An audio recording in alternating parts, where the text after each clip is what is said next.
ಲೋಕ ಮಹಾಸಮರ ಗೆಲ್ಲಲು ಬಿಜೆಪಿ ರಣತಂತ್ರ. 50% ಮತಗಳಿಕೆಗೆ ಬಿಜೆಪಿ ಟಾರ್ಗೆಟ್. ಫೆಬ್ರವರಿಯೊಳಗೆ ಅಭ್ಯರ್ಥಿಗಳ ಪಟ್ಟಿ ರಿಲೀಸ್. ಲೋಕಸಭಾ ಚುನಾವಣೆಗೆ ಇನ್ನು ಕೇವಲ 3 ತಿಂಗಳು ಬಾಕಿ ಇದ್ದು ಬಿಜೆಪಿ ಹೆಚ್ಚು ಸೀಟುಗಳನ್ನು ಗೆಲ್ಲೋಕೆ ರಣತಂತ್ರ ಹೆಣೆಯುತ್ತಿದೆ. 2019ರ ಲೋಕಸಮರಕ್ಕಿಂತ ಈ ಬಾರಿ ಹೆಚ್ಚು ಸ್ಥಾನ ಗಳಿಸಲು ಪ್ರಧಾನಿ ನರೇಂದ್ರ ಮೋದಿ ಸಂಕಲ್ಪ ತೊಟ್ಟಿದ್ದಾರೆ.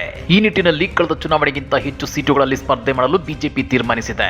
ಫೆಬ್ರವರಿಯೊಳಗೆ ಅಭ್ಯರ್ಥಿಗಳ ಮೊದಲ ಪಟ್ಟಿ ಬಿಡುಗಡೆಗೆ ಕಮಲ ಪಡೆ ಸಜ್ಜಾಗಿದೆ. 164 ದುರ್ಬಲ ಕ್ಷೇತ್ರಗಳ ಮೇಲೆ ಕೇಂದ್ರ ಸಚಿವ ಅಮಿತ್ ಶಾ ಹೆಚ್ಚಿನ ಗಮನ ಹರಿಸಿದ್ದಾರೆ. ಹಾಗಾದ್ರೆ ಏನಿದು ಬಿಜೆಪಿ ರಣತಂತ್ರ ಅಂದ್ರ ಅದನ್ನ ಡೀಟೇಲ್ ಆಗಿ ತೋರಿಸ್ತೀವಿ. ಆದ್ರೆ ಅದಕ್ಕಿಂತ ಮೊದಲು ಹಲೋ ಕನ್ನಡ ಯೂಟ್ಯೂಬ್ ಚಾನಲ್ ಅನ್ನು ಸಬ್ಸ್ಕ್ರೈಬ್ ಮಾಡ್ಕೊಳ್ಳಿ. ಹಾಗೇನೇ ಪಕ್ಕದಲ್ಲಿರೋ ಬೆಲ್ ಬಟನ್ ಅನ್ನು ಪ್ರೆಸ್ ಮಾಡಿ. ಲೋಕಸಭಾ ಚುನಾವಣೆಯಲ್ಲಿ ಹ್ಯಾಟ್ರಿಕ್ ಗೆಲುವಿಗೆ ಗುರಿ ಇಟ್ಟಿರೋ ಬಿಜೆಪಿ ಕಳೆದ ಬಾರಿಗಿಂತಲೂ ಈ ಬಾರಿ ಹೆಚ್ಚಿನ ಕ್ಷೇತ್ರಗಳಿಂದ ಸ್ಪರ್ಧಿಸುವ ಸಿದ್ಧತೆ ನಡೆಸಿದೆ. ಮಧ್ಯಪ್ರದೇಶ, ರಾಜಸ್ಥಾನ ಮತ್ತು ಛತ್ತೀಸ್ಗಢ ವಿಧಾನಸಭೆ ಚುನಾವಣೆಗಳಲ್ಲಿ ನಿರೀಕ್ಷೆಗಿಂತ ಹೆಚ್ಚಿನ ಸೀಟುಗಳ ಗೆಲುವಿನಿಂದ ಹುರುಪು ಪಡೆದಿರೋ ಕಮಲ ಪಡೆಯು ಲೋಕಸಭಾ ಚುನಾವಣೆಯಲ್ಲಿ ಕನಿಷ್ಠ ಮತಗಳಿಕೆ ಪ್ರಮಾಣ 50% ಹೆಚ್ಚಿರುವಂತೆ ಕಾಯ್ದುಕೊಳ್ಳಲು ಹೆಚ್ಚಿನ ಸಂಖ್ಯೆಯಲ್ಲಿ ಅಭ್ಯರ್ಥಿಗಳನ್ನು ಕಣಕ್ಕಿಳಿಸಲು ಕಾರ್ಯತಂತ್ರ ರೂಪಿಸಿದೆ. ಪ್ರಧಾನಿ ನರೇಂದ್ರ ಮೋದಿ ಅವರೇ 50% ಮತಗಳಿಗೆ ಟಾರ್ಗೆಟ್ ನೀಡಿರುವುದರಿಂದ ಪಕ್ಷದ ವರಿಷ್ಠರು ಈ ಬಗ್ಗೆ ಗಂಭೀರವಾಗಿ ಕಾರ್ಯಮಗ್ನರಾಗಿದ್ದಾರೆ.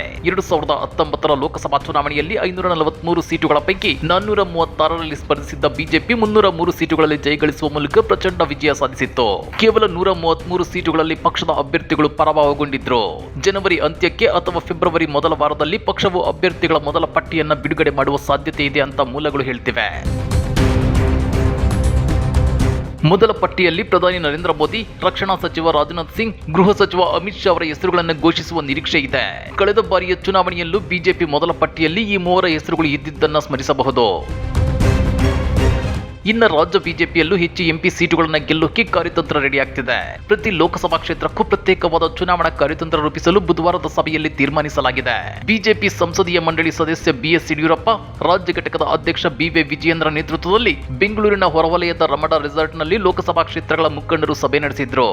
ಆನಂತರ ಮಾತನಾಡಿರುವ ವಿಜಯೇಂದ್ರ, ಮುಂದಿನ ದಿನಗಳಲ್ಲಿ ಜಿಲ್ಲಾ ಮಟ್ಟದಲ್ಲಿ ಇಂತಹ ಸಭೆ ನಡೆಸುವುದಾಗಿ ಹೇಳಿದ್ದಾರೆ.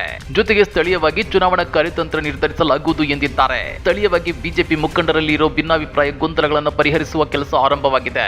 ಆದಷ್ಟು ಬೇಗ ಎಲ್ಲವನ್ನು ಪರಿಹರಿಸಲಾಗುವುದು ಅಂತಾನು ಸ್ಪಷ್ಟಪಡಿಸಿದ್ದಾರೆ. ಇನ್ನ ಎಲ್ಲ 28 ಲೋಕಸಭಾ ಸ್ಥಾನಗಳನ್ನು ಗೆಲ್ಲುವ ಬಗ್ಗೆ ಚರ್ಚಿಸಿದ್ದು, ಅಭ್ಯರ್ಥಿಗಳ ಬಗ್ಗೆ ಯಾವುದೇ ಚರ್ಚೆ ನಡೆದಿಲ್ಲ. ಪಕ್ಷದ ಕೇಂದ್ರ ನಾಯಕರು ಅಭ್ಯರ್ಥಿಗಳ ಬಗ್ಗೆ ಸಮೀಕ್ಷೆ ನಡೆಸುತ್ತಿದ್ದು, ಅವರೇ ನಿರ್ಧಾರ ತೆಗೆದುಕೊಳ್ತಾರೆ ಅಂತೇಳಿ ಆರ್ ಅಶೋಕ್ ಹೇಳಿದ್ದಾರೆ. ಇನ್ನು ರಾಮ ಮಂದಿರ ಕಾರ್ಯಕ್ರಮಕ್ಕೆ ಹಾಜರಾಗದೇ ಇರುವ ಮೂಲಕ ಕಾಂಗ್ರೆಸ್ ನಾಯಕರಾದ ಸೋನಿಯಾ ಗಾಂಧಿ ಮತ್ತು ಮಲ್ಲಿಕಾರ್ಜುನ್ ಖರ್ಗೆ ಹಿಂದೂಗಳನ್ನು ನಿರ್ಲಕ್ಷಿಸಿದ್ದಾರೆ. ಲೋಕಸಭಾ ಚುನಾವಣೆಗೆ ಮುನ್ನ ಮುಸ್ಲಿಂ ಸಮುದಾಯವನ್ನ ಓಲೈಸಲು ಕಾಂಗ್ರೆಸ್ ಕಾರ್ಯಕ್ರಮಕ್ಕೆ ಹಾಜರಾಗದಿರಲು ನಿರ್ಧರಿಸಿದೆ ಅಂತಾನೂ ಆರ್ ಅಶೋಕ್ ದೂರಿದ್ದಾರೆ.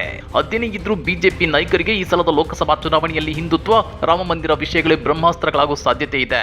ಆದ್ರೆ ದೇಶದಲ್ಲಿ ಅಗತ್ಯ ವಸ್ತುಗಳ ನಿರಂತರ ಬೆಲೆ ಏರಿಕೆ, ದೇಶದ ಪ್ರತಿ ಬಡವರ ಖಾತೆಗೆ 15 ಲಕ್ಷ ಹಣ ಹಾಕದೇ ಇರೋದು, ರೈತರ ಆದಾಯ ಡಬಲ್ ಆಗದೇ ಇರೋದು ಸೇರಿದಂತೆ ಇನ್ನಿತರೆ ವಿಷಯಗಳು ಬಿಜೆಪಿಗೆ ಮುಳುವಾಗೋ ಸಾಧ್ಯತೆ ಇದೆ. ಈ ಬಗ್ಗೆ ನೀವೇನಂತೀರಾ? ಕಮೆಂಟ್ ಮಾಡಿ, ವಿಡಿಯೋ ಲೈಕ್ ಮಾಡಿ, ಶೇರ್ ಮಾಡಿ. ಇಂಥ ಮತ್ತಷ್ಟು ರೋಚಕ ರಾಜಕೀಯ ಸುದ್ದಿಗಳನ್ನು ಮಿಸ್ ಮಾಡದೆ ನೋಡಬೇಕು ಅಂದ್ರೆ ಹಲೋ ಕನ್ನಡ ಯೂಟ್ಯೂಬ್ ಚಾನಲ್ ಅನ್ನು ಸಬ್ಸ್ಕ್ರೈಬ್ ಮಾಡ್ಕೊಳ್ಳಿ.